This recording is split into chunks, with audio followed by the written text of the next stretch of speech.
Mencekam, kobaran api melalap dua tank Merkava andalan Zionis Israel setelah ditembak dan dihancurkan Al-Qassam.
Sayap militer Hamas Brigade Al-Qassam telah menghancurkan banyak kendaraan militer Zionis Israel, diantaranya dua tank Merkava pada Jumat kemarin. Sejumlah kendaraan lainnya milik Zionis Israel juga hancur dalam operasi penyergapan di Tel Aviv dan juga Tel Hawa di barat daya kota Gaza. Al-Qassam menggunakan bom peluncur F-16 milik Zionis Israel yang gagal meledak. Bom tersebut dirakit ulang oleh Al-Qassam, kemudian bersama bahan peledak lainnya jenis Savage dipasang oleh para pejuang di sebuah jalan di Tel Al-Hawa. Dua kendaraan militer lapis baja ringan Israel yaitu tank Merkava 4 berhasil dihancurkan oleh pejuang Al-Qassam, dikutip dari Al-Mayadin.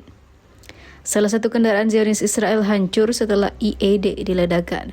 Setelah itu, kendaraan lainnya juga hancur setelah seorang pejuang Al-Qassam menembakkan granat berpeluncur roket atau RPG tandem Al-Yasim ke kendaraan militer Zionis Israel yang juga menewaskan para tentara Zionis itu.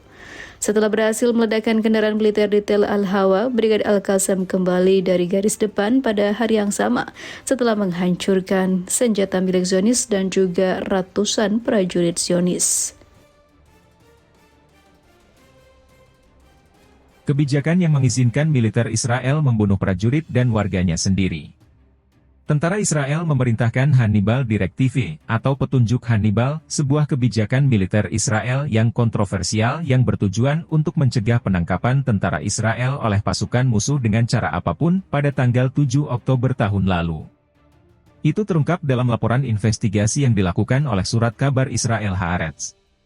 Dalam sebuah laporan pada hari Minggu, surat kabar tersebut, berdasarkan kesaksian tentara Israel dan perwira senior militer, mengatakan bahwa selama serangan Hamas yang belum pernah terjadi sebelumnya pada bulan Oktober lalu, tentara Israel mulai membuat keputusan dengan informasi yang terbatas dan tidak terverifikasi, dan mengeluarkan perintah bahwa, tidak ada satupun keputusan yang diambil.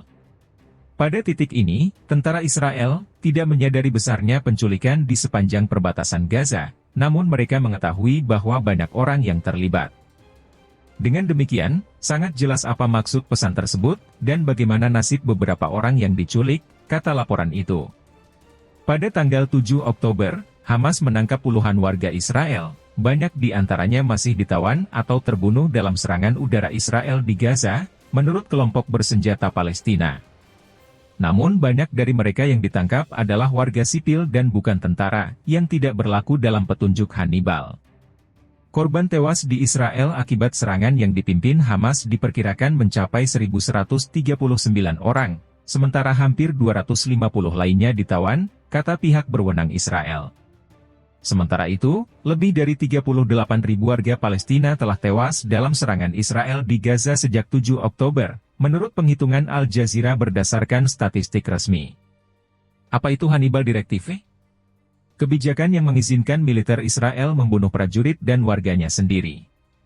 1. Israel menembak mati tentara dan warganya sendiri.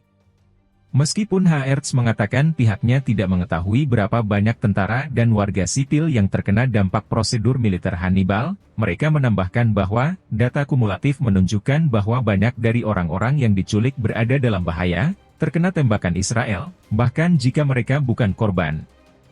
Laporan tersebut mengatakan protokol Hannibal digunakan di 3 fasilitas militer yang disusupi oleh Hamas, dan ini tidak mencegah penculikan 7 dari mereka, tentara, atau pembunuhan 15 pengintai lainnya, serta 38 tentara lainnya.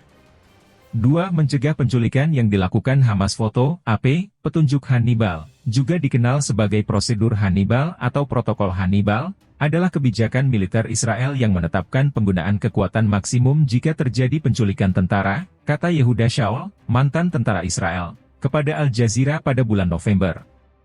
Anda akan melepaskan tembakan tanpa kendala, untuk mencegah penculikan, katanya, seraya menambahkan bahwa penggunaan kekuatan dilakukan bahkan dengan risiko membunuh seorang tentara yang ditawan.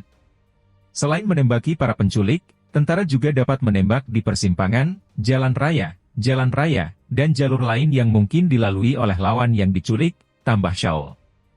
3. Pernah diterapkan pada 2014. Israel terakhir kali menerapkan petunjuk Hannibal pada tahun 2014 selama perangnya di Gaza pada tahun itu, menurut rekaman audio militer yang bocor, meskipun tentara Israel membantah telah menggunakan doktrin tersebut. Lusinan warga Palestina tewas dalam pemboman Israel yang terjadi setelahnya, memicu tuduhan kejahatan perang terhadap tentara Israel. Petunjuk tersebut diyakini telah dicabut pada tahun 2016, meskipun tidak jelas apa yang menyebabkan pembatalannya. Sebuah laporan oleh Israel Pengawas Keuangan Negara juga merekomendasikan tentara untuk menghapus arahan tersebut karena adanya kritik yang diterima serta karena berbagai penafsiran oleh pihak militer. 4. Diterapkan pada 7 Oktober. Menurut penyelidikan Haaretz, sumber senior militer Israel juga mengkonfirmasi prosedur Hannibal dilakukan pada 7 Oktober. Sumber tersebut mengatakan penyelidikan pasca perang akan mengungkap siapa yang memberi perintah tersebut. Sementara itu, juru bicara militer Israel mengatakan kepada surat kabar tersebut bahwa tentara telah mulai melakukan penyelidikan internal terhadap apa yang terjadi pada 7 Oktober dan periode sebelumnya. Tujuan dari penyelidikan ini adalah untuk mempelajari dan mengambil pelajaran yang dapat digunakan dalam melanjutkan pertempuran. Ketika penyelidikan ini selesai, hasilnya akan disajikan kepada publik secara transparan, kata juru bicara tersebut, menurut surat kabar Israel.